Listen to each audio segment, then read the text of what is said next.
Hi, everybody. It's Amber. I am one of the co-founders of Adapt Daily.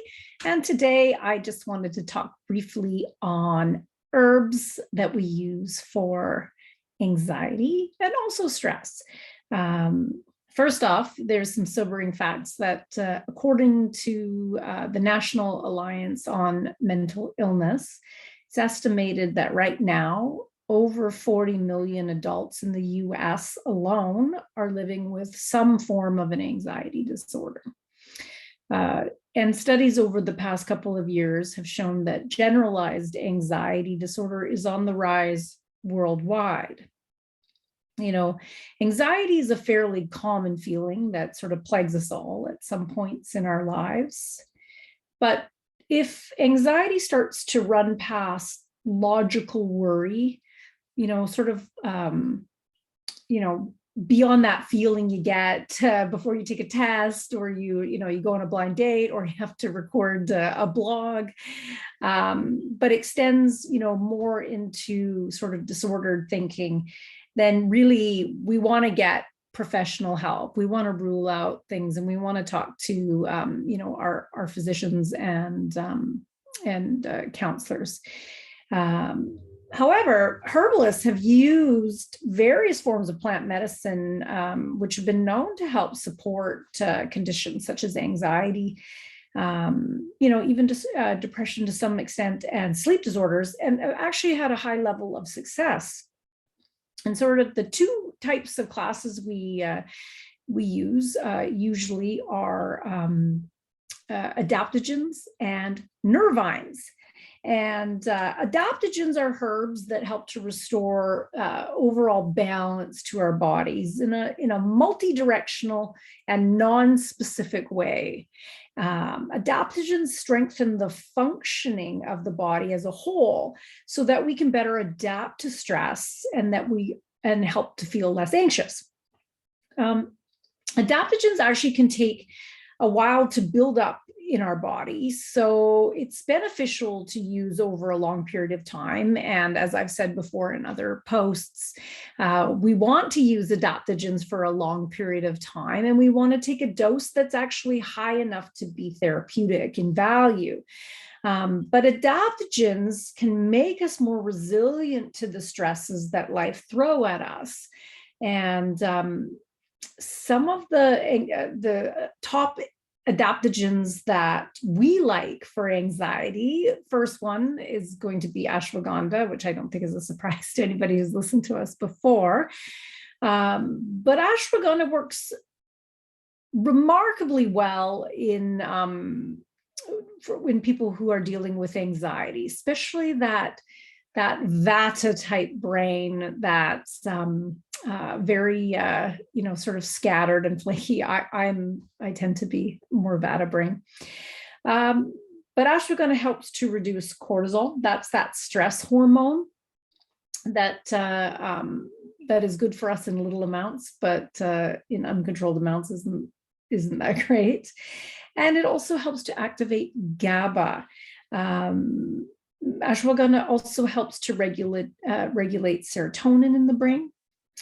One of the other herbs that we really like is holy basil. Holy basil is a calming herb that helps normalize the stress response.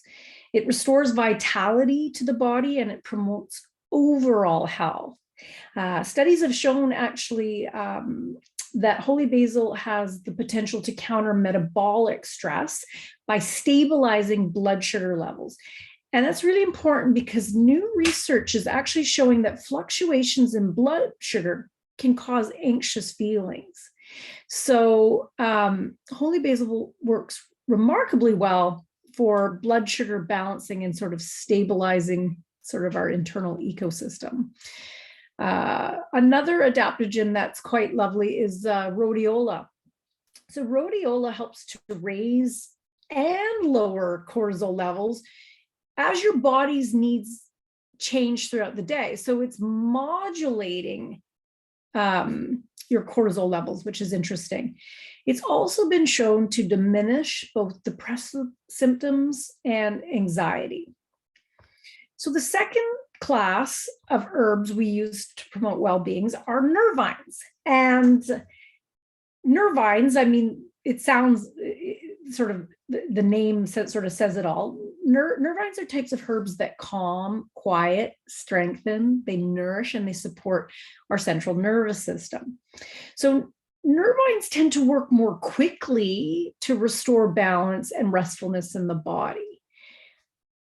Nervines that we like for anxiety, my favorite is lemon balm. Lemon balm can help when experiencing nervous exhaustion, feeling down, and restlessness. I personally, when I take lemon balm, I can feel my body start to just calm and relax.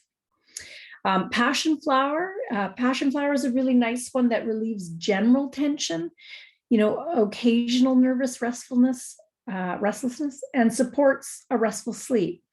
So studies have shown that passion flower is effective on generalized anxiety disorder. And there actually was a study done. It's a PubMed study. If you want to go read it, I've linked it in the blog.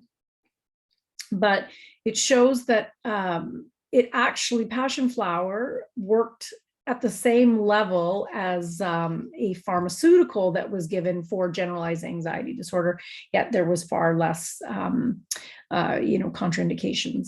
So it's actually really interesting to read. Now, we put this one as a nervine, but most people classify it as an adaptogen, and that's reishi. So reishi is actually a nervine because it helps to support the central nervous system, but it has adaptogenic abilities. Mainly, it helps to support adrenal gland function, but it calms the nervous system and it promotes relaxation. Anybody who's known me long enough knows that reishi is my go-to herb for almost everything. We all feel the detrimental effects of modern stresses from time to time. Collectively, we have growing anxiety around climate change, political and social issues, and even dealing with, toxins and technological advancements. And there was a recent study that actually showed that 74% of UK citizens that when they were polled, they said that they were overwhelmed or unable to cope at some point in the past year because of stress. 74%, it's a large, collectively, that's a large amount. So when we're stressed, we experience, both mental and physical symptoms like anger, pain, fatigue, sleep, and even digestive issues. Anxiety can arise from stress, but anxiety tends to be defined by excessive worrying and persistent feelings of doom that just don't go away, even when there really isn't a stressor. So it's a little bit different than stress. But it's really time that we consider behavioral, nutritional, and lifestyle changes that really help support our body and our long-term well-being. Reducing stress, behavior modifications, clinical support, it's our best bet in dealing with anxiety, especially generalized anxiety. Herbal support is just one of the many ways we can help our body better adapt while help increasing our resilience to modern life. It's tough out there. We need all the support we can get, and plants and herbs, they give us a lot of the nourishment we need, but we do have to make lifestyle choices that better help us to deal with stress and anxiety. And we just need to take care of ourselves and slow down a bit. If you have any other questions, please reach out. You can email us or leave a comment, and please like, share, and thanks for being here.